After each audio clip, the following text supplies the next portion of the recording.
సిద్ధాంతాలకి లేకపోతే ఏజెండా కట్టుబడి ప్రజల ముందుకు వస్తున్నారు.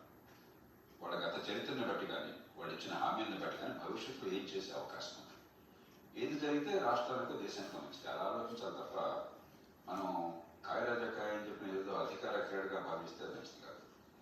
రెండోది ఎలక్షన్ అయిపోయింది.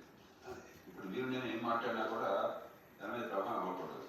కాబట్టి కాలక్షేపం కోసం తప్ప ఎవరు గెలుస్తారనే చర్చ నా దృష్టిలో ప్రస్తుతం. ప్రజలకు ఆసక్తి ఉంది ఏం జరగబోతుంది ఏపీలో అనేది. అంటే మీ విశ్లేషణ ఏంటి?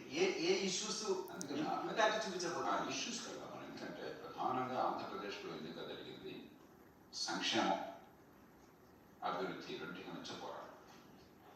రెండు పార్టీలు సంక్షేమానికి కట్టుబడి ఉన్నాయి. జగన్మోహన్ రెడ్డి గారి ఆధ్వర్యంలో వైకాపా సంక్షేమం చాలా సమర్థంగా బలంగా అమలు చేశారు. అంతకంటే ఎక్కువ అమలు చేస్తామని చెప్పిన చంద్రబాబు నాయుడు గారు కూటమి తరఫున హామీ ఇచ్చారు. కానీ తేడా ఏంటంటే